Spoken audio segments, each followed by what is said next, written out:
जय जय रघुवीर समर्थ श्रीमत दासबोध दशक 19 शिकवण नाम समास 7 यज्ञ निरूपण नाम श्रीराम समर्थ। श्रीराम समर्थ कथेचे घमंड भरून द्यावे आणि निरूपणी विवरावे उने पडोची नेदावे कोणी एक विषयी भेजनार खाले पडिला तो भेजनारी जाणीतला नेनता लोक उगाच राहिला टकमका पाहत। श्रीराम समर्थ। जय जय रघुवीर समर्थ। श्रीमत दासबोध दशक 19 शिकवण नाम दशक 19 दिलेला आहे। समर्थांनी शिकवण दिलेली आहे, काय उत्तमाची शिकवण आहे, कसं आपण जगलं पाहिजे, कसं वावरलं पाहिजे याची शिकवण सद्गुरू आपल्याला देत आहेत। आणि दशक 19 शिकवण नाम आणि त्यामधील समास 7 दिलेला आहे यज्ञ निरूपण नाम श्रीराम समर्थ। समर्थ म्हणतात आहे यज्ञ निरूपण, यज्ञ दिलेला आहे आणि म्हणून समर्थांनी म्हटलेलं आहे पहिल्या ओवीमध्ये कथेचे घमंड भरून द्यावे आणि निरूपणी विवरावे उणे पडोची नेदावे कोणी एक विषयी। मग महंताने समर्थ म्हणतात थाटाची रंगतदार जी कथा करावी आणि आध्यात्मिक विवरण निरूपण करावं, म्हणजे अध्यात्माविषयीचं निरूपण विवरण करून सांगावं। अध्यात्म कसा असावा, अध्यात्म कशासाठी करावा आणि कोठेही उणेपणा येऊ देऊ नये। कथेचे घमंड भरून द्यावे आणि निरूपणी विवरावे, निरूपण करावं, निरूपण करून ते विवरून सांगावं जेणेकरून ते सहज सोपं त्यांना कळू शकतं। उणे पडोती नेदावे कोणी एक विषयी, म्हणजे कोठेही उणेपणा येऊ देऊ नये। आणि म्हणून म्हटलंय भेजनार खाले पडिला तो भेजनारी जाणीतला नेनता लोक उगाच राहिला टकमका पाहत, म्हणजे वक्ता वक्तृत्वात घसरला तर ते ज्याचे विषयाचे ज्ञाते असतील त्यांनाच ते समजणार आहे। म्हणजे काही गोष्टी ही ज्ञात्याला समजतात, सगळ्यांना समजतात असं नाही, आपल्याला सगळ्या गोष्टी समजतात असं नाही। आपण काय आहे, ज्ञाता वेगळा आहे, जाणता वेगळा आहे, त्या जाणत्याच्या हाताखाली आपण आहोत, ते सांगेल ते खरं असतं, म्हणजे ते जाणत्याला हे सगळं माहीत असतं। आणि म्हणून समर्थ म्हणतात की एकदा का तो वक्तृत्वात घसरला तर ज्याचे विषयाचे ज्ञाते असतील त्यांनाच ते समजतं, एवढं सखोल ज्ञान सखोल अभ्यास एवढा त्यांचा झालेला असतो। आणि म्हणून नेते लोक उगीच टकमकामक पाहत राहतात।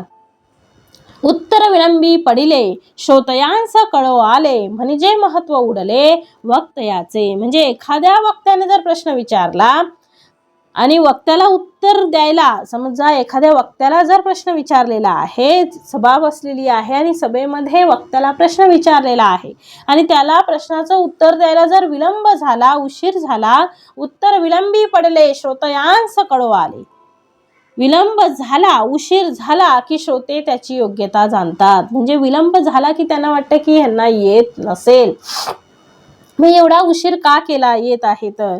मग ते समर्थ म्हणतात आहे त्याच्यासाठी वक्त्याने कसं असावं, वक्त्याने सदा तत्पर असावं, त्याला सगळ्या गोष्टी माहीत असाव्या, अभ्यासही तो प्रगट व्हावा, अभ्यासाने तो प्रगट झाला पाहिजे। आणि म्हणून म्हणतात आहे समर्थ की म्हणजे महत्व उडाले वक्तयाचे, मग त्याची योग्यता श्रोते जाणतात, कारण श्रोते खूप हुशार असतात, श्रोत्यांना सगळं काही माहीत असतं, श्रोत्यांना सगळं येत असतं। मग श्रोत्याला वाटतं की श्रोत्याला एखादा जर प्रश्न पडला आणि तो जर वक्त्याला विचारला, वक्त्याने नाही सांगितला, विलंब झाला तर त्यांना त्यांची योग्यता ते जाणतात आणि मग त्या वक्त्याचे महत्व काय होतं, राहत नाही।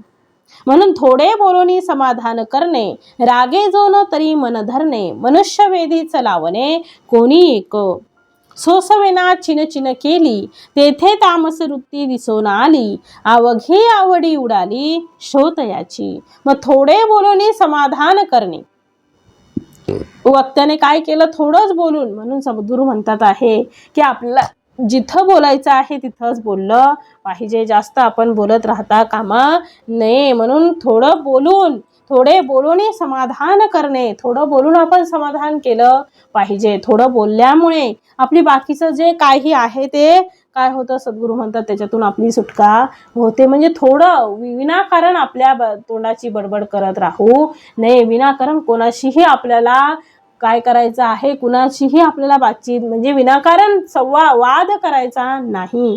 आपल्याला संवाद करायचा आहे पण थोडका संवाद ठेवायचा आहे, जास्त आपल्याला बोलायचं नाही. म्हणून सांगितलंय थोडे बोलून समाधान करणे, रागे जो न तरी मन धरणे. म्हणजे वक्त्याने काय करावं, थोडंच बोलावं पण श्रोत्यांचं समाधान करावं. मग थोडंच बोलून थोडंच विवरण देऊन वक्त्यांना समजेल याचं विवरण केलं पाहिजे. थोडं द्या परंतु ते सगळं वक्त्याला समजलं, श्रोत्याला समजलं पाहिजे. त्याच्यातून श्रोत्यांना समाधान मिळालं पाहिजे असं आपण बोललं पाहिजे. त्याच्यातून प्रत्येकाचा बोध निघाला पाहिजे, प्रत्येकाला काही शिकवण मिळाली पाहिजे असं आपलं बोलणं असलं पाहिजे. रागे जो न तरी मन धरणे, मनात राग आला तरी मन आवरून धरावं परंतु तिथं प्रगट होऊ नये. मनात राग आला असेल, एक वेळ ठीक आहे, 2 वेळ ठीक आहे, म्हणून सद्गुरू म्हणतात आहे की जेथे बोलावं तिथेच बोलावं, जेथे जावं तिथंच जावं परंतु कसं जावं, विवेके सहित जावं. म्हणून समर्थ म्हणतात मनुष्य वेदीस लावणे कोणी एक. मनुष्यांना आपल्याकडे आकर्षित करून घ्यावे, म्हणजे त्यांचं मन राखलं पाहिजे, त्यांना समाधान वाटलं पाहिजे तरच ते ऐकतील, नाहीतर ते ऐकणार नाही. जर दुसऱ्याच्या बोलण्यातून आपला जर उत्तम काय होत असेल, आपला जो समर्थ म्हणतात आहे, जर आपल्याला त्याचा उपयोग होत असेल, आपल्याला फायदा होत असेल तर नक्कीच ते ऐकतील. समाधान मिळत असेल, त्यांची चिंता मिटत असेल तर नक्कीच ते ऐकतील. म्हणून सद्गुरू म्हणतात आहे की थोडे बोलून समाधान करणे, रागे जो न तरी मन धरणे, मनुष्य वेधीस लावणे कोणी एक. सोसवेना चिनचिन केली तेथे तामसवृत्ती दिसून आली. म्हणजे त्याला काय झालं, खूप बोलल्यामुळे, ते सगळं झाल्यामुळे, त्याला सहन न झाल्यामुळे, सोसवेना चिंचिन केली, त्याला सहन न झाल्याने जर चिडचिड झाली तर समर्थ म्हणतात तेथे तामस वृत्ती दिसून आली. म्हणजे तेथे चिडचिड झाल्यामुळे काय झालं, तामस वृत्ती जी आहे ती दिसून येते. आणि मग समर्थ म्हणतात अवघी आवडी उडाली श्रोतयाची. मग श्रोत्यांची, श्रवणाची सर्वच आवड काय होते, नष्ट होते. म्हणजे त्यांना सहन होत नाही, खूप तेच विषय जर परत बोलत राहिलो तर एखाद्याला बघा राग येतो. म्हणून एखादी गोष्ट घडली असेल ना तर ती पुन्हा उघडायची नाही. एकदा का घडली ना, एकदा चूक झाली ना, ठीक आहे, त्याच्यावर पाणी ओतून ती विसरून द्यायची. कारण तीच गोष्ट पुन्हा केल्यावर मनुष्याला काय येतो, राग येतो. आणि तो राग सहन न झाल्यामुळे नंतर तामस वृत्ती काय येते, उत्पन्न होते. तामसी वृत्ती जी आहे ती दिसून येते. आणि मग श्रोत्यांची, श्रवणाची सगळी आवडच काय होते, नष्ट होऊन जाते. कोण राजी राखले, कोण मनी भंगिले, क्षणा परीक्षिले पाहिजे लोक. मग समर्थ म्हणतात कोण लोक संतुष्ट आहेत, कोण राजी राखले म्हणजे संतुष्ट आहेत, कोण मनी भंगिले, कोणाचे अंतःकरण दुखावलं गेलेलं आहे. क्षणा परीक्षिले म्हणजे याचे वक्त्याने क्षणोक्षणी परीक्षण केलं पाहिजे लोक. म्हणजे आपल्याला आपण जे सांगतो आहे ते योग्य आहे का, ते त्यांना कळतं आहे का. एखाद्याला आपण उपदेश करतो आहे परंतु त्याच्या मागे बोध काय आहे, त्याच्या मागे त्याला सांगण्याची आपली जी तळमळ आहे ती काय आहे, ते आपल्याला सगळं कळलं पाहिजे. आणि म्हणून पुढे समर्थ म्हणतात शिष्य विकल्पे रान घेतो, गुरु मागे धावतो, विचार पाहू जाता तो विकल्पची अवघा. म्हणजे एखाद्या शिष्याच्या मनात जर विकल्प आला तर त्या संदेहाच्या आढळणात तो शिरतो आणि गुरु त्याला समजवण्यासाठी त्याच्या मागे धावतो. मग अशी स्थिती असेल तर विचार करून जर पाहिलं तर तेथे विकल्पच भरून राहिलेला आहे हे कळते. म्हणजे एखाद्या विषयी जर गैरसमज झाला असेल तर शेवटपर्यंत तसाच राहतो. म्हणून समर्थ म्हणतात की आपण त्याच्यात पडताच कामा नये. म्हणून सद्गुरूंनी पुढे दिलंय की आपलं जे आचरण असलं पाहिजे, आपण आचरण कसं ठेवलं पाहिजे, सात्विक आचरण ठेवलं पाहिजे. मग आता सात्विक आचरण म्हणजे काय आहे, म्हणजे सगळ्यात महत्त्वाचं सद्गुरूंनी आपल्याला कसं जगायचं आहे, या जगात जगत असताना, या आयुष्यात आपण आल्यानंतर आपल्याला काय करायचं आहे, कसं आचरण करायचं आहे, कसं राहायचं आहे, हे सगळं आपल्यावर आहे. मग त्याच्यासाठी आपल्याला सात्विक आचरण करणं गरजेचं आहे. मग आता सात्विक आचरण म्हणजे काय आहे, तर सात्विक आचरण म्हणजे आहे परमार्थ म्हणजे सात्विक आचरण आहे ते, जसं आपण म्हणतो सात्विक जेवण, डाळ भात भाजी, मग समर्थ म्हणतात आहे मग सात्विक आचरण, ही जी सात्विकता आहे हे सत्वगुण आहे. हे सत्वगुण वाढवण्यासाठी आपल्याला सगळ्यात महत्त्वाची चिंतनाची गरज आहे. आपले दासबोधातल्या ओवी असतील, संतांचे वचनं असतील, त्याच्यानंतर भगवद्गीता असेल, श्लोक असतील, मनाचे श्लोक असतील, कितीतरी आपल्याकडे पाठ करण्यासारखं आहे, अभ्यास करण्यासारखा आहे, त्याच्यावर विचार करण्यासारखं आहे. मग ते आपल्याला सगळं सांगता आलं पाहिजे, म्हणजे ते सगळं चिंतन आपल्याला करता आलं पाहिजे. लोकांना दिखावा करण्यासाठी नाही, तर आपल्या आंतरिक सुखासाठी, आपल्या मनशांतीसाठी, सुखासाठी, समाधानासाठी आपल्याला ते करता आलं पाहिजे. म्हणून समद्गुरू म्हणतात आहे की सगळ्यात महत्त्वाची आपल्याला चिंतनाची गरज आहे. आणि चिंतन जेव्हा व्हायला लागतं ना, मग चिंतनातून कळतं आपल्याला, ठीक आहे मग या सगळ्या गोष्टी आहेत, हे सगळं हे आहे, हे हा बरोबर वागत नसेल, तो बरोबर वागत नसेल, राहू दे, पण या सगळ्यांमुळे माझ्यावर परिणाम होता कामा नये. हे जे सगळं चाललेलं आहे त्या सगळ्यामुळे माझ्यावर परिणाम होता कामा नये. मला माझी साधना करायची आहे. मी जर माझा वेळ काढून प्रपंचातून या ठिकाणी जातो आहे, आध्यात्मिक ठिकाणी ज्यावेळेस मी जातो, तर तिथे गेल्यानंतर मला त्या ठिकाणाहून आनंदच मिळवायचा आहे. काहीही माझ्या आजूबाजूला घडू दे, पण मी तिथे गेलो आहे ना, मग माझा क्षण न क्षण, एक एक जो क्षण न क्षण आहे हा फक्त सद्गुरूंसाठीच करायचा आहे. हे जे काही मी करतो आहे ते कुठल्या व्यक्तीसाठी मी करत नाही, कोणाला खुश करण्यासाठी मी करत नाही आहे, कोणी माझी स्तुती करावी म्हणूनही मी करत नाही आहे, तर मी हे सगळं करतो आहे ती सद्गुरूंसाठी आहे. आणि माझे सद्गुरू माझ्या कर्माकडे बघतात आहे मला, आणि प्रत्येक कर्माचं फळ आहे हे. कुठलंही कर्म असं नाही की त्याचं फळ नाही. त्यामुळे मी जे जे करतोय ना ते सद्गुरूंसाठी करतोय. माझ्या शरीराला जो काही त्रास होतोय तो सद्गुरूंसाठी मी करतोय. त्यांच्यामुळे मला कोणीतरी बोललं काय किंवा माझ्याशी न बोललं काय कुणी तरी मला काहीही फरक पडता कामा नये. मला कोणाचाही फरक पडता कामा नये. आपल्याला बोलतील लोक, बोलायलाच आहेत, बोलणार. आपण बोललेलं एका कानाने ऐकायचं, एका कानाने सोडून द्यायचं. ज्याच्याशी आपलं पटत नाही त्याच्याशी आपण जास्त वेळ बोलण्यात घालवायचा नाही. म्हणून समर्थ म्हणतात की इतर सेवेकरांशी आपल्याला चर्चा करायला लागला तर त्याला तेव्हा सांगणं की बाबा रे, मला काही तू इथं सांगू नको, मी आणि माझी साधना मला ते करू दे. मी या गोष्टींसाठी मी इथं आलेलो नाही. मी कशासाठी आलेलो आहे, मग हा जो मनुष्य जन्म आपल्याला मिळालेला आहे तो कशासाठी मिळालेला आहे हे ज्याला त्याला कळालं पाहिजे. मनुष्य जन्म हा नरदेह जो आहे तो एकदाच आपल्याला मिळतो आहे. मग नरदेह म्हणजे ही लॉटरी आहे आपल्याला लागलेली. आपल्याला जे आयुष्य मिळालेलं आहे 84 लक्ष जीव योनी, एवढा अंतर आपल्याला कापून नंतर हे मनुष्य जन्म हा मिळतो. मग हा मनुष्य जन्म मिळाल्यानंतर त्या जन्माचं आपल्याला सार्थक करायचं आहे, आणि ते सार्थक करण्यासाठी आपल्याला काय काय गरजेचं आहे आपल्याला सगळ्या गोष्टी बघता कामा नये. सगळ्यांवर आपण काय कराव्या, सोडून द्याव्या. आपल्याला त्रास होतो त्या गोष्टींमध्ये आपण जास्त अडकू नये. कमी बोललं तरी चालेल, एखाद्याने म्हटलं तरी चालेल कमी बोलतो, परंतु आपण त्याच्यामध्ये जास्त काय करू नये, प्रशंसा कोणाची म्हणजे कोणाच्याही भानगडीत जास्त पडू नये. मग समर्थ म्हणतात आहे की माझा जन्म कशासाठी झालेला आहे, माझी साधना मी कशासाठी करतो आहे हे आपल्याला कळलं पाहिजे. कारण की या गोष्टी आपल्या प्रपंचामध्ये सातत्याने सुरू राहतात. मग प्रपंचामध्ये 4 जण भेटले की 5व्याची चर्चाच करतात. मग प्रपंच त्याच्यामध्ये अडकून आपण आपली साधना, आपण आपला प्रपंच, आपण आपला आध्यात्मिक मार्ग जो आहे, परमार्थ जो आहे तो आपल्याला ऐल तीरावरून पैल तीरापर्यंत आपल्याला घेऊन जाणार आहे. त्यामुळे आपण याच्यामध्ये अडकता कामा नाही. हे सगळं काय आहे, ही सगळी भौतिक साधना आहे, हे भौतिक जग आहे.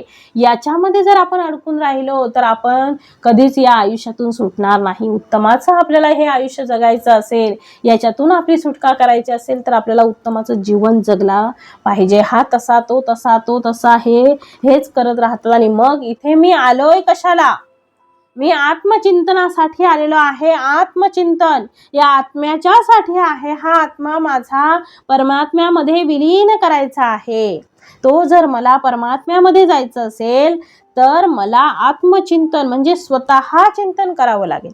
मला दुसऱ्यांची चर्चा करून उपयोग काय आहे, दुसऱ्याची चर्चा करून मला चालणार नाही. आयुष्यभर आतापर्यंत मी तेच केलेलं आहे आणि आता पुढे कुठेतरी मला मार्ग मिळालेला आहे. त्यामुळे बाबा हे तू मला याद घेऊ नको. कारण बरेच जणांचं तसंच होतं की एखाद्या तिसऱ्या विषयी आपल्या मनामध्ये त्याच्याबद्दल असूया असते, द्वेष असतो, राग असतो आणि एखाद्याने तो विषय सुरू केला की आपण पण त्या विषयात अडकतो आणि आपण दोघंही मिळून त्या तिसऱ्या विषयी चर्चा करायला लागतो. त्यामुळे वेळ पण जातो आणि त्याच्याबद्दल अशा भावना आपण व्यक्त केल्यामुळे कर्म पण तसं घडतं आणि साहजिक देवाच्या ठिकाणी जाऊन सुद्धा आपण तिथे प्रपंचच करतो. आणि म्हणून समर्थ सांगायचे की परमार्थाचा प्रपंच करू नका, परमार्थाचा प्रपंच करू नका, पण जो आपला प्रपंच आहे ना, जो आपला प्रपंच आहे त्याचा मात्र परमार्थ करा.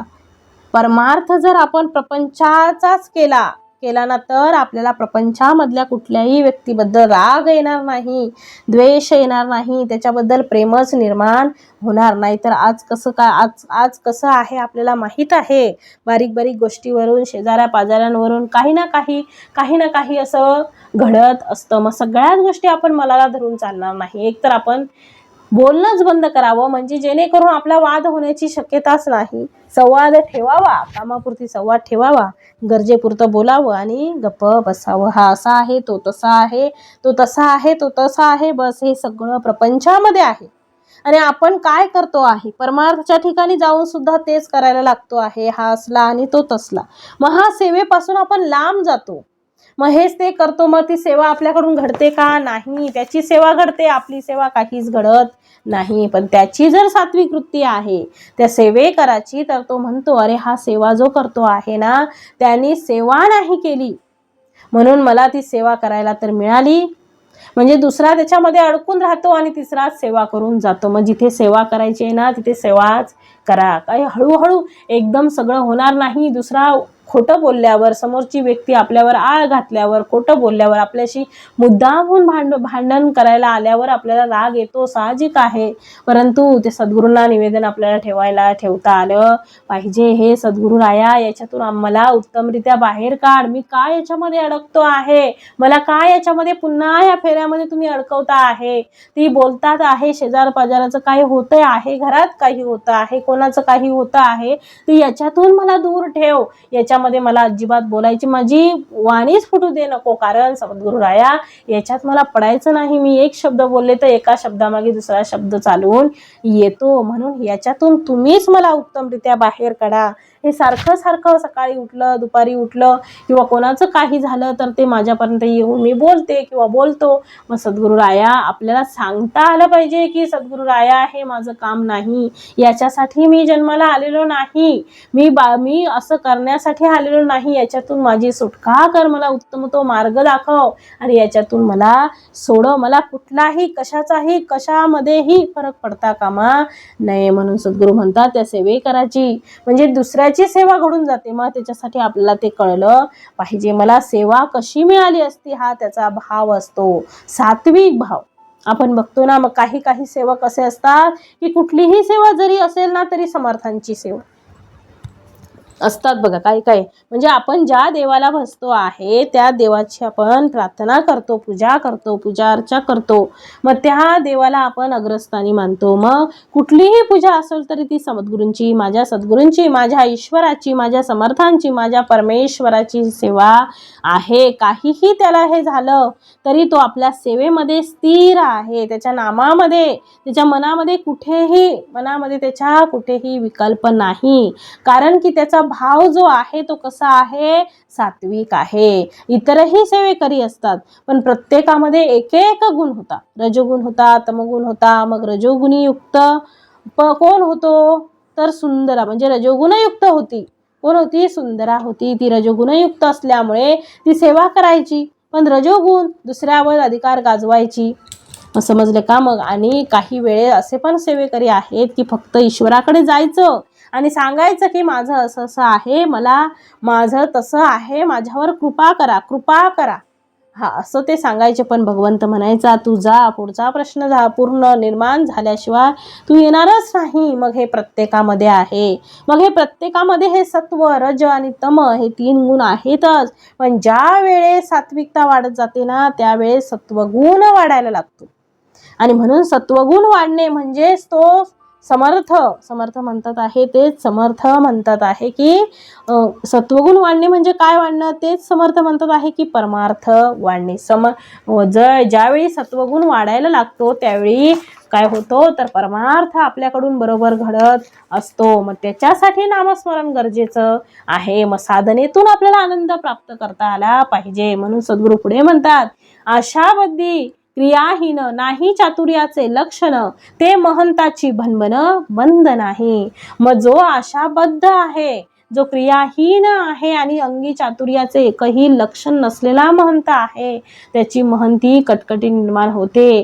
त्याच्या वागण्याला धरबंद मर्यादा राहत नाही. आणि म्हणून पुढे म्हटलंय, एके गोसावी हळू पडती, ठाई ठाई कष्टी होती, तेथे संगतीचे लोक पावती, सुख कैचे.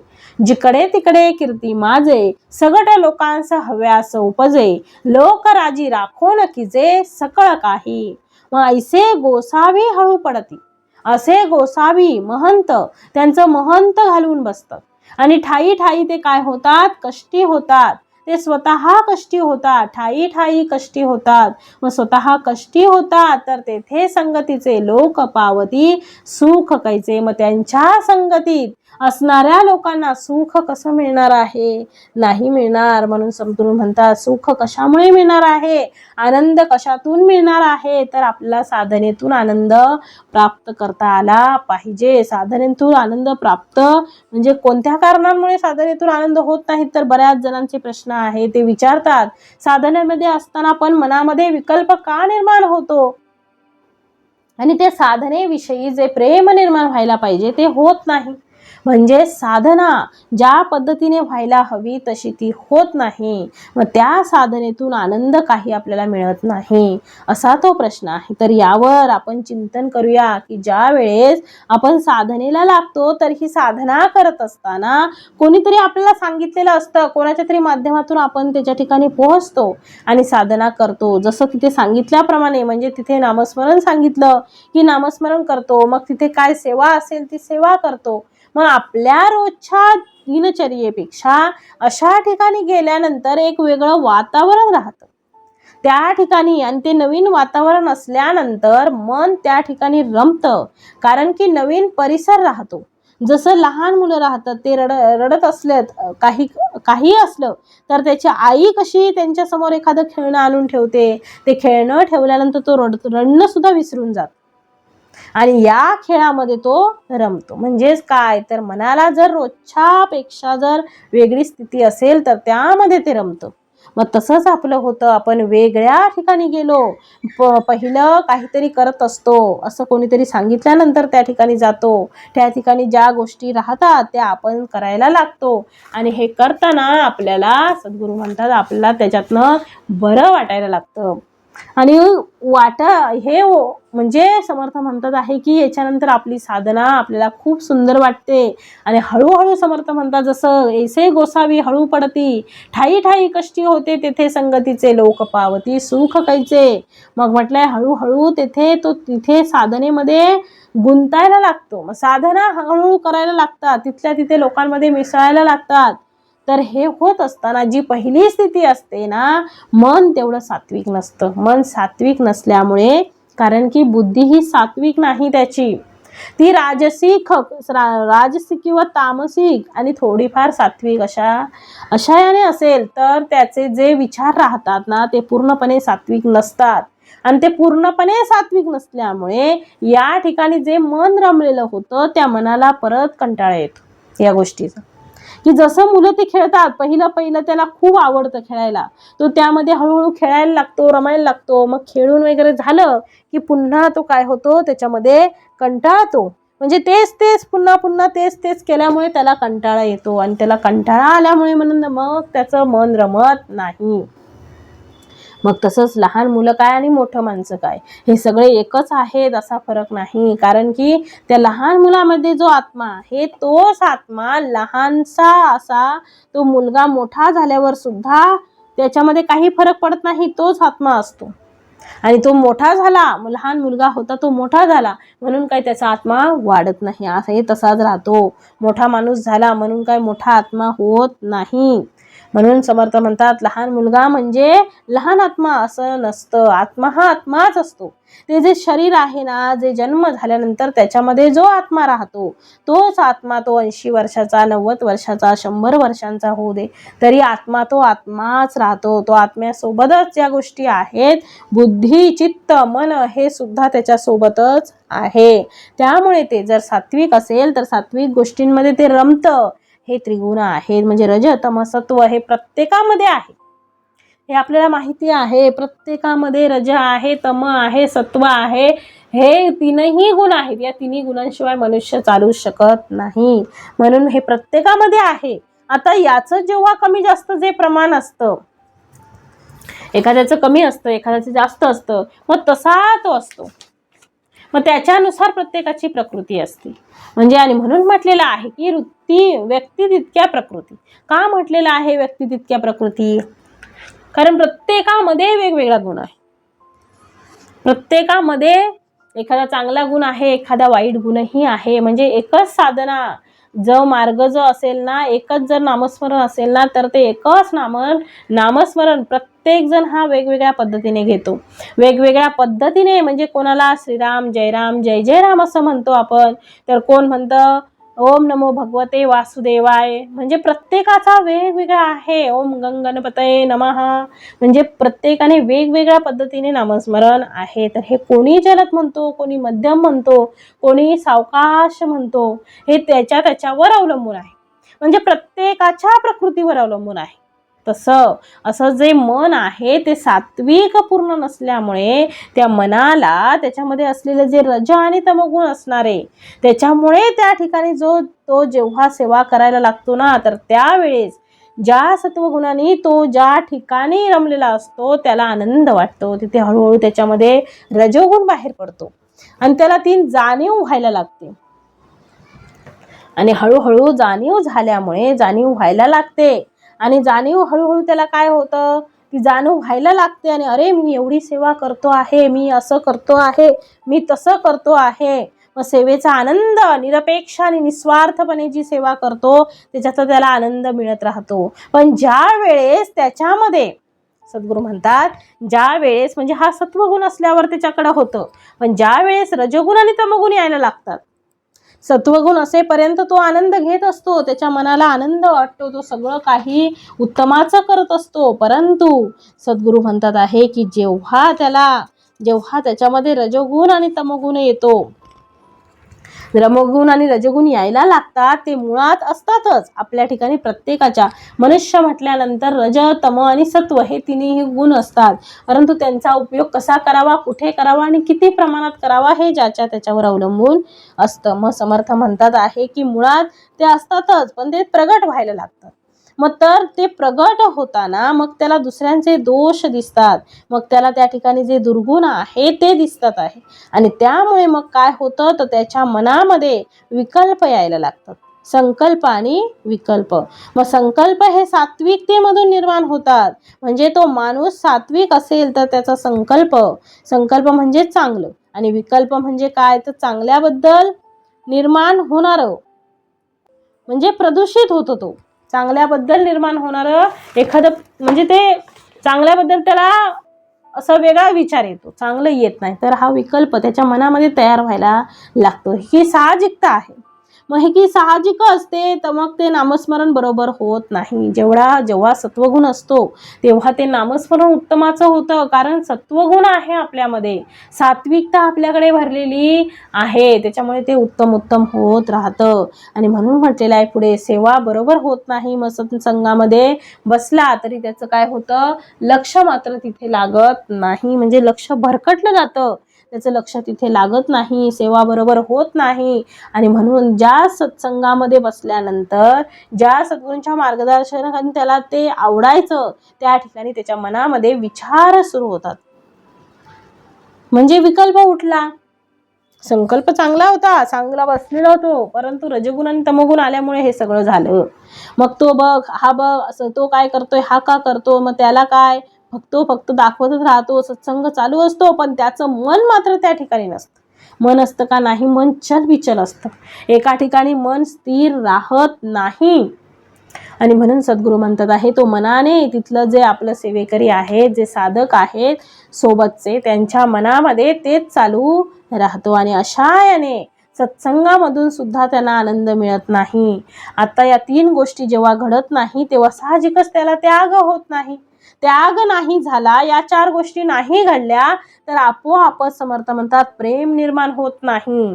मग त्याच्यामुळे समर्थ म्हणतात जे म्हटलं आहे, दुसऱ्याबद्दल प्रेम निर्माण होणं, साधकाबद्दल प्रेम निर्माण होणं, एकमेकांविषयी ते पण निर्माण होत नाही. तर अशा पद्धतीने हा विकल्प त्यांच्या मनामध्ये तो तयार झाला. आणि त्याला त्या ठिकाणी, ज्या ठिकाणी त्याला जायची खूप आतुरता असायची, कधी तो दिवस येतोय, कधी उजाडतोय. आपल्याला बघा, असलं की आपल्याला एखादा दत्त जयंती, श्री दत्त जयंती आहे, किंवा सद्गुरू म्हणतात आहे गुढीपाडवा आहे, अजून काय नवीन कार्यक्रम, म्हणजे ज्यावेळी आपल्याकडे सणवार असतात, किंवा एखादी संकष्टी असेल, अंगारकी असेल, गणपती असतील, यायचे असतील, तर आपण त्या भगवंताची किती ओढ घेतो. कॅलेंडरमध्ये सारखं जाऊन बघतो, किती तारीख आहे, कधी येणार आहे देव, कधी येणार आहेत. मग याची आपल्याला आवड असते. आणि आवड असल्यामुळे आपल्याला त्याची इच्छा होते की हे घ्यायचं, त्या घ्यायचं, अशी सेवा करणार, तशी सेवा करणार. मग हे सगळं चालू असतं. आणि म्हणून समर्थ म्हणतात आहे की हे कशामुळे, नंतर तो कारण सांगायला लागतो. कारण याच्यामध्ये अडकतो, रजगुण आणि तमोगुण यांच्यामुळे त्याच्या मनामध्ये तो विकल्प तयार झालेला असतो. आणि अशा याने लोकांना दिसतो की हा पूर्वी इतकी साधना करायचा, म्हणून लोक त्याला मान देतात. पण त्याच्या मनामध्ये हे आल्यानंतर त्याचं जे टाळणं राहतं, सेवेपासून लांब जाणं राहतं, सेवेचे विचार दूर होणारे राहतात, की जितक्या तन्मयतेने आधी तो जी सेवा करत असतो ना, तशी ती होत नाही. आणि सेवा तशी नाही घडली तर त्याला आनंद मिळत नाही. सुरुवातीला त्याला खूप आनंद मिळायचा, कारण तो तशी सेवा करायचा. मग आता तसं का होत नाही? मग त्याची काय होते, ते विकल्प, मनामध्ये विकल्प आला की हे सगळं काय होतं, विसरून जातो माणूस. आणि म्हणून आता आलं असेल की हा रजोगुण आणि तमोगुण आहे, या रजोगुण आणि तमोगुणावर जर मात करायची असेल ना, मग त्याच्या लक्षात येतं की आपण कसे होतो आणि कसे झालो, कुठे आपण गेलो आहे, आपण कशी आतुरताने वाट बघायचो भगवंताची, कधी येईल, मी कशी सेवा करेल, मी असं करेल, मी तसं करेल, ही फुलं आणेल, ती फुलं आणेल, इतके वाजता उठेल. मग हे सगळं गेलं कुठे? मग त्याच्या ज्यावेळी लक्षात येतं की हा या माझ्या मनावर तमोगुणाने, रजगुणाने काय केलेली आहे, आपली बाजी मारलेली आहे, त्याचं लक्षात येतं. तर याच्यावर मात करायची असेल ना, तर आपली सात्विकता वाढवायला हवी. आता सात्विकता वाढणार कशी? तर सत्वगुण हा आपल्यामध्ये वाढणार कसा? तर सत्वगुण वाढण्यासाठी आपल्याला चिंतनाची गरज आहे, की जे काही आपण ऐकलेलं आहे, ज्या गोष्टी आपण ऐकलेल्या आहेत, त्यावर स्वतःचं चिंतन व्हायला हवं. आणि मग त्या चिंतनामधून कळायला येतं की साधनेला फार महत्त्व आहे, साधना ही करायला हवी, साधना कशासाठी करायला हवी हे आपल्याला कळायला लागतं. आणि म्हणून समर्थ म्हणतात, जिकडे तिकडे कीर्ती माझे, सकट लोकांस हव्यास उपजे, लोक राजी राखून कीजे सकळ काही. मग असे गोसावी जे आहे, समर्थ म्हणतात की ठाई काय होतात, महत्त्व घालून बसतात. आणि मग कष्टी होतात. जे स्वतः कष्टी होतात, तर त्यांच्या संगतीत असणाऱ्या लोकांना सुख कसं मिळणार? म्हणून जिकडे तिकडे कीर्ती माझे, जिकडे तिकडे उत्तम कीर्ती होईल, सगट लोकांचा हव्यास उमजे, म्हणजे सरसकट सगळ्या लोकांना हौस वाटेल, उत्साह वाटेल, असं झालं पाहिजे. लोक राजी राखून कीजे सकळ काही, म्हणजे काही सर्व कार्य करायचं असेल ते लोकांना राजी राखून करावं. आणि म्हणून समर्थांनी म्हटलंय पुढे, परलोकी वास करावा, समुदाव उगाच पहावा, मागण्याचा तगादा न लावावा काही एक. मग परलोकी वास करावा, आपण परमात्म्याच्या अनुसंधानात राहावं, समुदाव उगाच पाहावा आणि त्या भूमिकेवरून लोकांकडे पाहावं, कुणाकडेही काहीही मागण्याचा तगादा लावू नये. आणि म्हणून समर्थांनी सांगितले परलोकी वास करावा, म्हणजे ईश्वराबद्दल त्याच्या मनामध्ये दृढ विश्वास निर्माण व्हावा लागतो. त्यांच्या ईश्वरावर आपला दृढ विश्वास पाहिजे. आपल्याला माहित आहे की माझा ईश्वर, माझे सद्गुरू मला एकटे सोडणार नाहीत. हे सद्गुरू राया, तुम्ही एवढं सगळं ऐश्वर्य, सुख, शांती, समाधान, आनंद, सगळं ऐश्वर्य, संतती, संपत्ती सगळं काही उत्तमरित्या मला दिलेलं आहे. हे माझं असंच टिकून ठेवा आणि तुमच्याबद्दलची भक्ती, तुमच्याबद्दलची ओढ, तुमचं जे प्रेम आहे ते असंच राहू दे आणि कायम मला तुमच्या संगती, संत संगतीमध्ये, संतांच्या संगतीमध्ये राहू द्यात आणि माझ्या मनामध्ये कुठेही विकल्प उठता कामा नये. ईश्वराबद्दल आपल्या मनात दृढ विश्वास पाहिजे. मला हे कितीही संकट आलं, कोणतंही मोठं आलं तरी माझे भगवंत, माझी सद्गुरू माऊली मला यातून बाहेर काढणार, कारण त्या संकटांपेक्षा माझा देव खूप मोठा आहे. मग दृढ विश्वास तसा निर्माण व्हायला लागतो. ज्यांच्या मार्गदर्शनाखाली तो साधना करत असतो त्यांच्याबद्दल त्यांना विश्वास निर्माण होतो आणि तो जितका दृढ होत जातो तितकी त्याची ती बुद्धी आहे ना, ती बुद्धी दृढ होते, म्हणजे बुद्धी ही सात्विक होत जाते आणि त्या बुद्धीमध्ये रजोगुण आणि तमोगुण याचं प्रमाण कमी व्हायला पाहिजे. म्हणून सद्गुरूंकडे निवेदन पाहिजे, सद्गुरू राया, रजोगुण आणि तमोगुण माझ्या प्रत्येकाच्या देहामध्ये तीनही गुण असतात, पण त्याचे वाटेकरी आहेत ते तेवढ्याच अंशाने राहिले पाहिजेत. रजोगुण आणि तमोगुण माझ्यामध्ये जास्त बळावता कामा नये. रजोगुण यांचं प्रमाण माझं कमी व्हायला पाहिजे तरच यातून मी सुटणार आहे. आणि असं रजोगुण आणि तमोगुण कमी होत गेले की साहजिकच त्याच्या मनामध्ये जे विचार राहतात ना ते सात्विक असतात.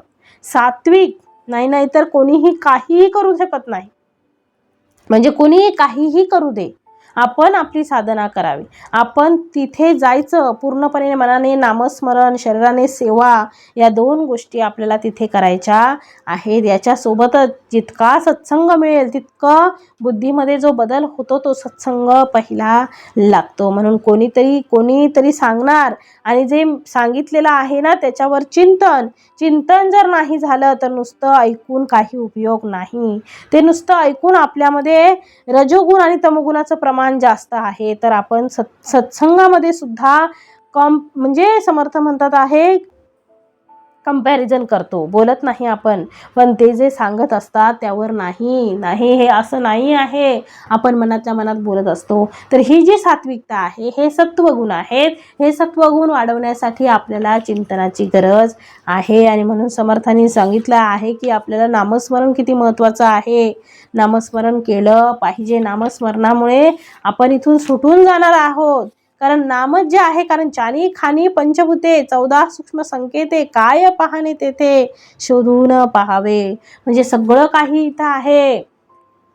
म्हणून समर्थांनी सांगितलेलं आहे की आपल्याला कसं वागायचं आहे, कसं राहायचं आहे ते समर्थ आपल्याला वारंवार सांगत आहेत. म्हणून सांगितलंय माया मिथ्या ऐसी कळली. मग समर्थ प्रश्न विचारतात तरी मग भीड का लागली, मग कशाला भय आहे. मायेने भिडेने घसरली स्वरूपस्थिती, आणि या मायेच्या भीतीमुळे आपली जी स्वरूपस्थिती आहे, आपली स्वरूपस्थिती कोणती आहे मग ते आठवण करा. मग समर्थ म्हणतात हे सगळं लटकी आहे ही माया, हे सगळं मिथ्या आहे, ते गुप्त जाणावे. म्हणजे समर्थ म्हणतात आहे ते आपल्याला कळालं पाहिजे. म्हणजे जो दुसऱ्यावरी विसंबला त्याचा कार्यभाग बुडाला, जो आपणची कष्ट गेला तोची भला. म्हणजे या सगळ्यावर पर्याय काय आहे, दुसऱ्यावर जो विश्वासून राहिला त्याचं काहीच खरं नाही. मग कधी अनेकदा छोटी मोठी काम करतो आपण, जे सहजतेने आपल्याकडनं होतात, पण आपण कारण नसताना ते कोणावर तरी सोपवून देतो. त्याच्यामध्ये एकतर आपला आळस असतो किंवा त्या कामाकडे आपलं दुर्लक्ष असतं. मग समर्थांनी दुच्छितपणा आणि आळस या दोन गोष्टी आपले शत्रू सांगितलेले आहेत. तर तो दुच्छितपणा असू शकतो, म्हणून समर्थ म्हणतात आहे की जे माझ्या हातात आलेलं आहे ते आता होऊ शकतं, ते तात्काळ करून टाकलं पाहिजे. आपल्या हातात आले ना आहे ना, मग त्याला विलंब करता कामा नाही, ते तात्काळ करून टाकलं पाहिजे. जी छोटी छोटी कामं असतात ती दुसऱ्यावर अवलंबून राहिल्यामुळे ती आपली अर्धवट राहतात. म्हणून स्वतः समर्थ म्हणतात ती केली पाहिजे. स्वतः शरीर झिजवलं पाहिजे आणि शरीर झिजवून कीर्ती मागे उरली पाहिजे. म्हणून समर्थ म्हणतात जो दुसऱ्यावरही विसंबला त्याचा कार्यभाग बुडाला. सगळा कार्यभाग नासून जातो तो, आणि जो स्वयेची कष्ट त्याची गेला तो चिवला. म्हणून स्वतः समर्थ म्हणतात आहे स्वतः सगळं ते केलं पाहिजे. दुसऱ्यावर कशाला अवलंबून राहायचं? दुसऱ्यावर अवलंबून राहून उपयोग नाही. आपलं जे हातात आलेलं आहे ते आपण स्वतः केलं पाहिजे. त्याच्यामुळे आपल्याला त्याच्यातले गुणदोषही कळणार आहेत. कसं आहे, कसं ठेवलं पाहिजे, कसं केलं पाहिजे हे आपल्याला कळणार आहे. आणि म्हणून समर्थांनी सांगितलं आहे की आपण स्वतःचं काम स्वतः केलं पाहिजे. हातात आलं आहे ना, मग करून टाका. कोणावर भरोसा करता कामा नये. दुसऱ्यावर टाकल्यानंतर म्हणजे आपल्याला भगवत याची देही याची डोळा, आम्हाला भगवत प्राप्ती झाली पाहिजे असा ध्यास असावा. आणि जो ध्यास लागणं, आणि तो ध्यास लागणं म्हणजे काय? नरदेहाचं कल्याण करणं आहे. म्हणून समर्थ इथे सांगत आहेत की याची देही याचाही डोळा, एकांती विवेक करावा, आत्माराम ओळखावा. कशासाठी? कशासाठी आत्माराम ओळखावा? कारण परलोकी वास करावा, समुदाय उगाच पाहावा, मागण्याचा तगादा न लावा काही एक. मग आमच्या अंतरी असलेला जो भगवंत आहे तो आम्हाला जर ओळखायचा असेल तरी त्याच्यासाठी तुम्हाला एकांती बसून विचार करावा लागेल. म्हणून त्यासाठी ते ध्यान, धारणा, साधना, उपासना, नामस्मरण हे कितीतरी उपक्रम आहेत. ऐकावं, विचार एकांतात करावा. अशा प्रकारे जे आम्हाला प्राप्त करायचं असेल तर तसं केलं पाहिजे. महंतांचे, सद्गुरूंचे आणि साधू संतांचे उत्तम गुण आम्ही अंगीकारले पाहिजे. जे साधू संतांनी प्राप्त केलंय ते आम्हाला मिळालं पाहिजे. विवेकाने सगळ्या गोष्टी तुम्हाला कळून येतील. विवेकामध्ये सापडे ना ऐसे तो काहीच असे ना. म्हणजे विवेकाने सगळं काही केलं पाहिजे. एकांतामध्ये बसल्यानंतर माणसाला ज्ञान प्राप्त होतं. लोकांतामध्ये नुसता गलबला असतो. आणि त्यामुळे अभ्यास करायचा असेल तर विद्यार्थ्यांना सुद्धा आम्ही एकांतात बसायला लावतो. साधकाने सुद्धा साधना करायची आहे तर ती एकांतात करावी लागते. काय जे आपल्याला प्रगती करायची असेल, कलागुण प्राप्त करायचे असतील तर त्या सगळ्या गोष्टी एकांतात आहे. प्राप्तीनंतर लोकांत आहे. मग लोक प्राप्तीसाठी लोकांतात जातात आणि एकांतामध्ये काय करतात? झोपा काढतात. म्हणून समर्थ म्हणतात आहे की एकांती विवेक करावा, आत्माराम ओळखावा, येथून तेथवरी गोवा काहीच नाही. म्हणजे येथून तेथवरी या ठिकाणी गोवा राहणार नाही, गुंता राहणार नाही. सगळा गुंता सुटून जातो जेव्हा तुम्ही एकांतामध्ये विचार करता. जेव्हा आपल्याला प्रश्न पडतो, समस्या येतात, अडचणी येतात, संकट येतात, त्याच बाबतीत आपण सगळ्या लोकांशी चर्चा करत बसलो तर आम्हाला उत्तर मिळत नाही. म्हणून समर्थांनी सांगितलं एकांती बैसोनी विवेक योजना करावी. म्हणजे अफजल खान जेव्हा चालून आला होता तेव्हा समर्थांच्या त्या पत्रामध्ये तो उल्लेख होता. एकांती बसून का? कारण कुठून कुठे बातमी कधी कळेल काहीच कळणार नाही. म्हणून परलोकी वास करावा, समुदाय उगाच पाहावा, मागण्याचा तगादा न लावावा काही एक. आपण परमात्म्याच्या अनुसंधानात राहावं आणि त्या भूमिकेवरून लोकांकडे पाहावं. कुणाकडेही काही मागण्याचा तगादा लावू नये. जिकडे जग तिकडे जगन्नायक, कळला पाहिजे विवेक, रात्री दिवस विवेकी लोक सांभाळीत जाती. मग जिकडे जग आहे तिकडे जगन्नायक आहे हा विवेक कळला पाहिजे. आता झाडावरचं पिकलेलं पान जे आहे ते सद्गुरूंच्या आज्ञेशिवाय खाली पडत नाही. म्हणजे काय इष्ट योजना आहे? सद्गुरू म्हणतात हे कोणाची कृपा आहे, कोणाचं जग आहे, हे कोणावर चालतं आहे हे. जिकडे जग तिकडे जगन्नायक, कळला पाहिजे विवेक. म्हणजे विवेकी लोक असतात ते रात्रंदिवस हा विवेक सांभाळतात. जो जो लोक दृष्टीस पडला तो तो नष्ट ऐसाच कळला, अवघेच नष्ट ऐकला भला कशावरुनी. म्हणजे एखाद्याचा स्वभाव असा असतो की त्याला जे जे लोक दिसतात ते नष्टच वाटतात. एखादी व्यक्ती बघा, एखाद्या माणसांमध्ये दोषच काढत बसते. एखादी व्यक्ती कितीही दोष असले तरी म्हणते असू दे, जाऊ दे, तसं होतं असं करून त्याला सांभाळून घेत असते. म्हणजे एखादी व्यक्ती सारखंच त्याच्यात दोष काढत राहते. म्हणून जो जो लोक दृष्टीस पडला, म्हणजे एखाद्याचा स्वभाव असा असतो की ज्याला जे जे लोक दिसतात ते सगळे नष्टच वाटतात. तो नष्ट ऐसा कळला अवघेच नष्ट एकला भला कशावरुनी, म्हणजे कुणीही चांगला वाटत नाही त्याला. सगळे लोक नष्ट आणि हा एकटाच भला, कशावरून? नाही, प्रत्येकामध्ये चांगले गुण आहेत. नाही असं नाही, प्रत्येकामध्ये चांगला गुण आहे, प्रत्येकामध्ये वाईट गुण आहेत. सगळ्यामध्ये सगळे गुण चांगले नसतात, कुठला तरी एक गुण असतो, परंतु आपण त्याला सांभाळून घ्यायचं असतं. प्रत्येक गुणावर आपण चर्चा करत राहणं चुकीचं आहे. आणि म्हणून समर्थ म्हणतात आहे की कुणीही चांगला वाटत नाही एखाद्याला, एखाद्याला सगळे चांगले वाटतात. आणि म्हणून म्हटलंय ओस मुलकी काय पहावे, लोका वेगळे कोठे राहावे, तर एक खोटी सांडते घ्यावे काही एक, म्हणजे ओस मुलकी काय पहावे, ओसाड मुलुखात जाऊन काय पाहावं, लोका वेगळे कोठे राहावे, म्हणजे लोकांशिवाय कोठं राहावं, तर रे खोटी सांडते घ्यावे काही एक, म्हणजे लोकांशिवाय कोठं राहावं, तर रे वाईटपणा, अभिमान खोटा असतो थोडे तरी पडते घ्यावे, तस्मात लौकिकी वर्तता नाही त्यास म्हणती कामा नाही, परत्र साधनाचा उपाय श्रवण करून असावे, म्हणजे ओस मुलकी काय पाहावे. म्हणजे समर्थ म्हणतात आहे की खोटी सांडते घ्यावे तरी वाईटपणा, अभिमान, जास्त अभिमान, अहंकार, ताठा काहीही कामाचा नाही. जिथे असावा तिथेच असावा, विनाकारण कुठेही त्या गोष्टीची आपल्याला काय होता कामा नये, ते कुठेही तो विषय मांडता कामा नये. म्हणून समर्थ म्हणतात आहे की अभिमान नसावा कुठल्याच गोष्टीचा.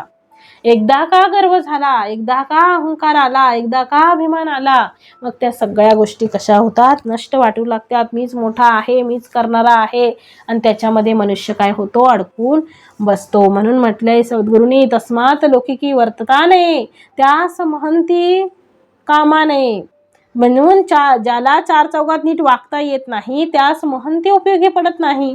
त्याने काय करावं, परत्र साधनाचा उपाय श्रवण करून असावे, त्याने अध्यात्माचे श्रवण करून परमार्थ साधण्याचा उपाय करावा, परमार्थ साधावा. परमार्थामध्ये खरं सुख आहे हे त्याला कळलं पाहिजे. या बाकीच्या गोष्टींमध्ये आपल्याला रमायचं नाही. परमार्थ हाच खरा बेस्ट आहे आणि परमार्थाशिवाय पर्याय नाही. आणि म्हणून पुढे म्हटलंय सद्गुरूंनी परमार्थ साधण्याचा त्याने काय करावा, उपाय करावा. आपणासी बरे पाहता आपणासी बरे पोहता नये, लोक बुडवावयाचे कोण कार्ये, गोडी आवडी वाया जाये विकल्पची अवघा. म्हणजे आपल्याला नीट पोहता येत नसेल तर लोकांना वाचवण्याचा प्रयत्न करणे म्हणजे हे चुकीचं आहे की नाही. आता मला जर पोहायला येत नाही आणि मी सांगते की मी दुसरा पडलेला आहे आणि मी त्याला वाचवायला जाते, पण मुळात मला पोहायला आलं पाहिजे की नाही. मला पोहायला आलं तरच मी दुसऱ्याला वाचवणार. मग मला पोहायला येत नाही आणि मी दुसऱ्याला वाचवायला का जाऊ. म्हणजे मला पोहायला आलं असतं तर मी वाचवलं ठीक आहे, मलाच येत नाही मग मी दुसऱ्याला काय वाचवणार आहे. त्याने अध्यात्माचे श्रवण करून परमार्थ साधण्याचा उपाय करावा. मग तर लोकांना वाचवण्याचा प्रयत्न करणे म्हणजे त्यांना बुडवून मारण्यासारखं आहे. एखादा बुडतो आहे आणि त्याला वाचवायला गेलोय, मला पोहायला येतंय, मी वाचवलं मान्य आहे, मला पोहायला येत नाही आणि मी गेलोय वाचवायला, मग त्याला बुडवून मारण्यासारखं आहे. मग समर्थ तेच सांगताय, मग अशा महंतांच्या नादी गोडी आवडी वाया जाये विकल्पची अवघा. म्हणजे अशा महंताच्या नादी जे लागतात त्यांची परमार्थाची आवड आणि गोडी काय होते, नाहीशी होऊन त्यांच्या मनातही सर्व विकल्पच उत्पन्न होतो. म्हणून पुढे दिलंय अभ्यासे प्रगट व्हावे नाही तरी झाकून असावे, प्रगट होऊन नसावे हे बरे नव्हे. म्हणजे महंताने अभ्यासाने त्याच्या अंगच्या गुणाने प्रगट व्हावं, नाहीतर एकांतात राहावं पण प्रगट होऊन नसावं हे काही बरं नव्हे. म्हणजे ज्याला जे कळत नाही ना त्याच्यात त्याने बोलता कामा नये. एखादी गोष्ट आपल्याला कळत नसेल, महंतांना ती कळते, मोठ्यांना कळते, आपल्याला कळते का नाही. म्हणून आपण जर आपल्याला बोलता येत नसेल, आपल्याला जर ते समजत नसेल तर आपण त्याच्यात पण हे काय आहे, चुकीचं लक्षण आहे, मग त्याच्यात आपण पडता कामा नये. कशाला पडावं आपण तिथे, आपल्याला येत नाही कळत नाही मग आपण तिथे पडणं काय आहे, चुकीचं आहे. म्हणून समर्थ म्हणतात आहे की मना सर्वथा सत्य सांडू नको रे, मना सर्वथा मिथ्य मांडू नको रे. मग समर्थ म्हणतात आहे जे सत्य आहे म्हणजे विचारांचं चिंतन पाहिजे. मग एक गृहीत धरूया की सत्य हे सांडू नको, जर तुला माहीत नाही, तुला कळत नाही, तर कशाला अर्थ काही कोणत्याही अवस्थेमध्ये कोणत्याही परिस्थितीमध्ये सत्याची कास सोडू नये. आपल्याला माहीत नाही ना सत्य काय आहे, त्याच्यामध्ये पडून काय उपयोग आहे. सत्य हे ईश्वराचं अस्तित्व आहे, परमेश्वराचं अधिष्ठान आहे. सत्य हे खऱ्या अर्थाने समर्थांचं अधिष्ठान आहे. म्हणून समर्थ म्हणतात, मना सर्वथा सत्य सांडू नको रे. सत्य म्हणजे काय आहे, जिवंतपणा आहे, आणि असत्य म्हणजे मरण आहे. म्हणजे समर्थ श्रीधर स्वामी महाराज नेहमी त्यांच्या प्रवचनामध्ये सांगायचे की सत्य जे आहे ना, हे सत्य हे जिवंतपणाचं लक्षण आहे, आणि असत्य हे नेहमी मृत अशा प्रकारचं म्हणजे असत्य.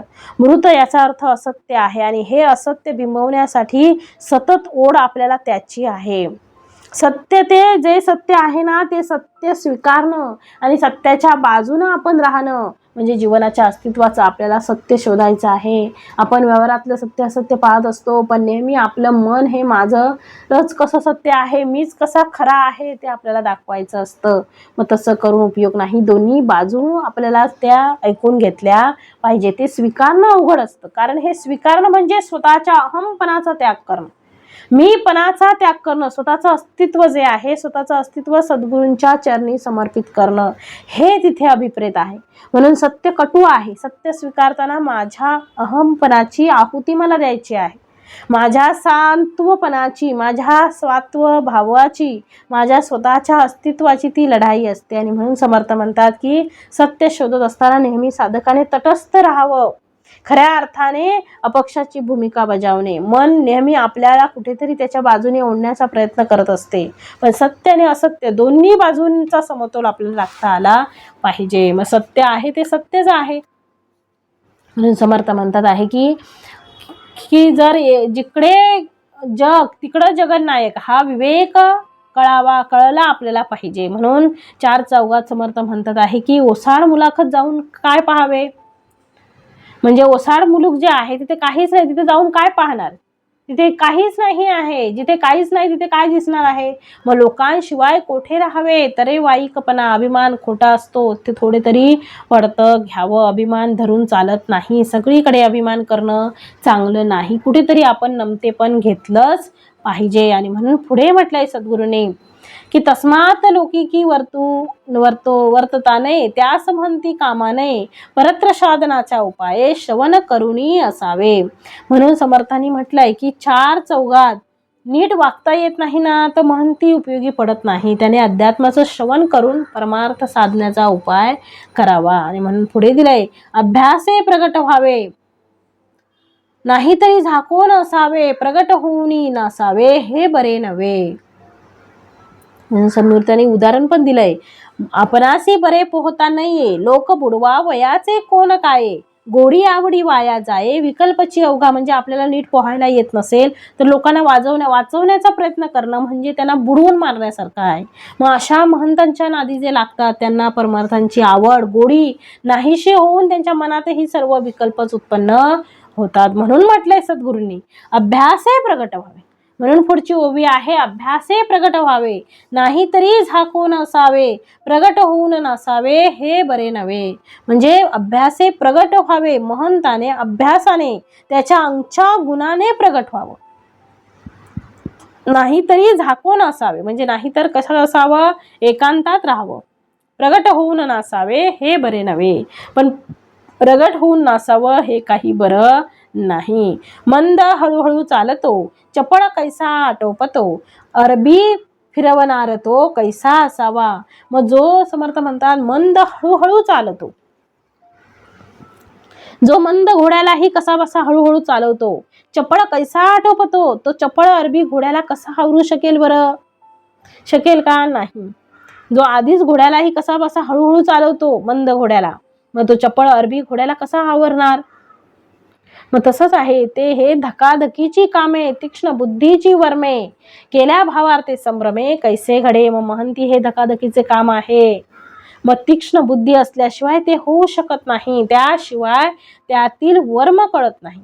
तेथे भोळ्या भावार्थाने संभ्रमात पडावं लागतं आणि ते कार्य होऊ शकत नाही. आणि म्हणून पुढे म्हटलंय समर्थाने, सेत केले परी वाहेना, जवार केले परी फिरेना, जन मिळविले परी धरेना अंतर्यामी. म्हणजे सद्गुरू म्हणतात आहे की एखाद्याने जर शेत केलं आहे, त्याची जर निगा राखली, काय म्हटलंय, शेत केलं आहे आणि त्याची जर निगा राखली तर शेत कसं होणार, उत्तमच होणार. आणि जवाराचं म्हणजे शेत केली, निगा राखली नाही, शेत केले परी वाहेना, जवार केले परी फिरेना, जन मिळविले परी धरेना अंतर्यामी. एखाद्याने शेत केलं पण निगा राखली नाही, मग जवारीचा व्यापार केला पण तो फिरला नाही, तर काय कार्य होऊ शकत नाही. त्याप्रमाणे समर्थ म्हणतात, एखादा कार्यकर्ता लोकसंग्रह करतो पण त्यांना तो अंतर्यामी संतुष्ट करू शकत नसेल तर लोकसंग्रह टिकू शकत नाही. म्हणजे त्याचं मन शांत झालं पाहिजे, त्याला त्याच्यातून समाधान, आनंद मिळाला पाहिजे, समाधान मिळालं पाहिजे. पण समर्थ म्हणतात आहे त्याच्यातून जर होत नसेल, मग एखाद्याने शेत केलं पण निगाच राखली नाही, मग तो व्यापार कसा करणार. ते ज्वारीचं करो अथवा बाजरीचं करो, ज्वारीचा व्यापार केला पण तो फिरलाच नाही, व्यापारी आहे पण फिरतच नाही, मग होईल का व्यापार, नाही. म्हणून जरी चढती वाढती आवडी उठे, तरी परमार्थ प्रगटे, घस करिता विटे सगट लोकू. मग जरी चढती वाढती आवडी उठे, म्हणजे जर लोकांच्या ठिकाणी चढती वाढती आवड उत्पन्न झाली तरच काय होऊ शकतो, परमार्थ प्रगटे, तरच परमार्थ प्रगट होऊ शकतो. दुसऱ्याला बघून आपण सावरलं पाहिजे. त्याने पहिलं काय करायचा, सगळं पहिला भूतकाळ सगळा सांगायचा, आता तो काय करतो आहे वर्तमानमध्ये ते बघितलं पाहिजे. भूतकाळ प्रत्येकाचा वाईटच असतो, परंतु वर्तमान बघणं गरजेचं आहे. आता तो कसा वागत आहे, त्याच्यातून तो सुधारला का, त्याच्यातून त्याने आपली प्रगती केली का, हे आपण आपलं बघितलं पाहिजे. आणि म्हणून सांगितलं आहे सद्गुरूंनी, जरी चढती वाढती आवडी उठे, तरी परमार्थ प्रगटे, घसघस करिता विटे सगट लोकू. मग परमार्थ म्हणजे चढती वाढती आवड उत्पन्न झाली तरच परमार्थ साधू शकतो, प्रगट होऊ शकतो. आणि घसघस केल्याने मग सगळे लोक काय होतात, नंतर कंटाळतात. आणि म्हणून म्हटलंय, आपले लोकांचं मानेना, लोकांचे आपण असं मानेना, अवघा विकल्पची मना समाधान कैचे. समर्थ म्हणतात आपले लोकांचं मानेना, मग आपले लोकांना मान्य होत नाही, आपले लोकांचं मानेना, आपल्या लोकांना मान्य होत नाही, लोकांचे आपण असं मानेना, लोकांचे आपल्याला मान्य होत नाही. अवघा विकल्पची मना समाधान कैचे, म्हणजे तेथे परस्परांविषयी विकल्पच निर्माण होतो, मग तेथे समाधान कसं असेल. म्हणून नासक दीक्षा सिंतरू लोक, तेथे कैचा असेल विवेक, जेथे बळावला अविवेक, तेथे राहणे खोटे. म्हणजे बंधुपणाची दीक्षा आणि फसवे ठक लोक, मग तेथे विवेक कसा असेल का विवेक, नाही. विवेक कोणाच्या ठिकाणी असतो, जो सत्य आहे, जो खरा आहे, जे शाश्वत आहे, ते परब्रह्म आहे, त्याच्यामध्ये आपल्याला विश्वास ठेवता आला पाहिजे, तिथे आपण विश्वास ठेवला पाहिजे. बंधुपणाची दीक्षा आणि फसवे ठक लोक, मग तिथे विवेक कसा मिळेल. आणि म्हणून म्हटलंय समर्थाने, जेथे बळावला अविवेक, तेथे राहणे खोटे. आणि जेथे असा अविवेक बळावतो, तिथे राहणं कसं आहे, खोटं आहे. बहुत दिवस श्रम केला, शेवटी अवघाची व्यर्थ गेला, आपणास ठाकेना गलबला, कोणे करावा. मग अनेक दिवस श्रम केले, कष्ट केले, मग कष्ट शेवटी कसे असतात, व्यर्थ ठरतात. बहुत दिवस श्रम केला, अनेक दिवस केलेले कष्ट शेवटी कसे ठरतात, व्यर्थ ठरतात. शेवटी अवघाची व्यर्थ गेला, म्हणजे शेवट व्यर्थ गेला, आपणास ठाकेना गलबला, कोणे करावा. मग आपल्याला जर लोकांचा गलबला सोसत नसेल तर लोकसंग्रह करण्याच्या भानगडीत आपण पडूच नये. म्हणजे जर आपल्याला ते सांभाळायला जमत नसेल, आपल्याला लोकसंग्रह जर नको असेल तर लोकसंग्रहामध्ये आपण अडकू नये. आपल्याला जर खरंच ते लोकसंग्रह आवडत असेल तर त्याच्यात अडकावं. मग एखादी परिस्थिती आल्यावर नंतर हात वर करू नये. जर आपल्याला ते आवडत नसेल तर आपण करू नये.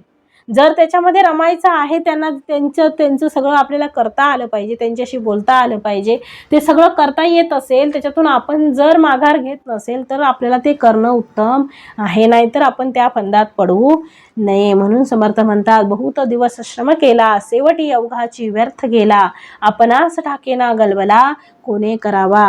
म्हणजे लोकसंग्रह करण्याच्या भानगडीत मग आपण पडूच नये. संगीत चालिला तरी तो व्याप, नाही तरी अवघाची संताप, क्षणक्षणा विक्षेप किती म्हणून सांगावा. म्हणजे एखादं कार्य सुरळीत व्यवस्थितपणे चाललं तर तो व्याप ठरतो, नाहीतर मग अवघाच काय होतो, संताप ठरतो. त्याला क्षणोक्षणी इतकं विक्षेप म्हणजे अडथळे येतात की तो किती म्हणून सांगावेत. मूर्ख मूर्खपणे भरंगळती, ज्ञाते ज्ञातेपणे कळहो भरती करीती, होते दोहीकडे फजिती लोकांमध्ये. म्हणजे समाजातील मूर्ख माणसं असतात ती मूर्खपणाने भरकटतात आणि ज्ञाते शहाणे असतात ते शहाणपणाच्या अभिमानाने भांडत बसतात आणि मधल्यामध्ये महंताची मात्र लोकांत काय होते, फजिती होते. कारभार आटोपेना करवेना आणि उगे ही राहेना, या कारणे सकळ जना काय म्हणावे. म्हणजे त्याला कारभार आटपत नाही, नीट व्यवस्थित करता येत नाही आणि गप्पही राहत नाही, व्यवस्थित बसवतही नाही. मग अशा लोकांना काय म्हणावं. कारभार आटोपेना करवेना आणि उगेही राहेना, या कारणे सकळ जना काय म्हणावे. पुढे दिले, नासक उपाधीस सोडावे, वय सार्थकी घालावे, परिभ्रमणे कठावे कोठे तरी. मग असली नासकी उपाधी सोडावी आणि आपल्या आयुष्याचं सार्थक करावं. परिभ्रमण करून कुठेतरी आयुष्याचा काळ कंठवावा. म्हणजे समर्थ म्हणतात आहे, ही नासकी जी उपाधी आहे त्या उपाधीमध्ये अडकून राहू नका. स्वतःच भलं करण्यासाठी याच्यातून बाहेर पडा. या उपाधीमध्ये ही नासक जी उपाधी आहे ती सोडावी, सांडावी आणि याच्यामध्ये आपल्याला काही पडायचं नाही. याच्यातून आपण बाहेर निघावं आणि वय सार्थकी घालवावं, आयुष्याचं सार्थक करावं. कुठल्याही उपाधीमध्ये अडकून राहू नये. स्वतःचं आयुष्य स्वतः कसं जगता येईल ते बघावं. परिभ्रमणे कठावे कोठे तरी, परिभ्रमण करून कुठेतरी आयुष्याचा काळ कंठावा.